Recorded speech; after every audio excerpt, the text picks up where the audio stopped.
पंच केदार की तरफ अगर आप जाते हैं तो आप एक चीज नोटिस कीजिए, तो ये कॉमन ग्राउंड पे, लेकिन मैं बताता हूँ। आप सोचिए शिवजी का केदारनाथ मंदिर, जब अर्ली 2000s में एक बहुत भीषण बाढ़ आया, सब तहस महस हो गया, मंदिर को आंच भी नहीं आई क्योंकि अचानक से एक शिला उसके सामने आ गई और लोग हैरान हैं कि मंदिर को कुछ भी नहीं हुआ, आसपास सब कुछ उजड़ गया, वो नहीं हुआ। उसको भीमशिला कहते हैं। आज भी लोकल्स की माने तो ये भीम, क्योंकि केदारनाथ की स्थापना कहीं ना कहीं पांडवों ने करी थी, तो ये भीम की ही शक्ति थी जिन्होंने इस चीज को बचाया, कि प्रभु के तरफ उनका जो समर्पण था वो शक्ति। आज भी आप केदारनाथ पे जाएंगे तो पीछे साइड पे आपको भीमशिला दिख जाएगी।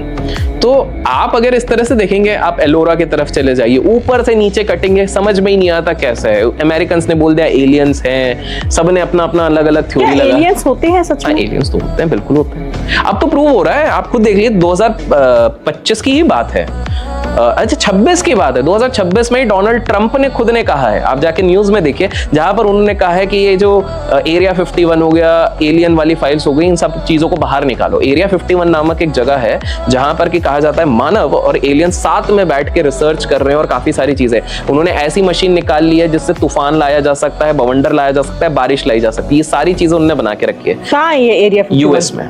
यूएस में सच में नेवाडा करके एक जगह है, नेवाडा के रेगिस्तान है, वहां पर है, और वहां पे शूट आउट साइट का ऑर्डर है। अगर आप एक रेडियस के अंदर आ जाते हैं तो शूट ऑन साइट का ऑर्डर है, क्योंकि उनको ये सारी चीजें सीक्रेट रखनी है। और आप देखिएगा धीरे धीरे करके, नास्ट्राडामस करके एक जो बहुत बड़े प्रिडिक्ट करते थे, फ्यूचर्स को प्रोफेसीज देते थे, उन्होंने तो बहुत पहले बोल के रखा हुआ है कि 2030 के आसपास तक हमारा प्रॉपर संपर्क हो चुका होगा एलियंस के साथ। इलॉन मस्क खुद स्टीफन हॉकिंग के साथ एक रिसर्च कर रहे थे और उसमें उन्होंने वादा किया था कि उनने उस समय पे, जब स्टीफन हॉकिंग जिंदा थे, फिजिक्स वाले, उन्होंने कहा था कि 2026 तक हम दुनिया के सामने एलियंस का वजूद लेके आएंगे। दुर्भाग्यवश स्टीफन हॉकिंग नहीं रहे, तो ये वाली चीज है। कुछ लोग तो इलॉन मस्क को खुद एलियन बोलते हैं कि कैसा बंदा है भैया, सोता नहीं है, 5 कंपनीज एक साथ चला रहा है, कोई भी चीज में फेलियर नहीं होता, हर बार वहां से उड़ जाता है, कैसे कर लेता है समझ में नहीं आ रहा है।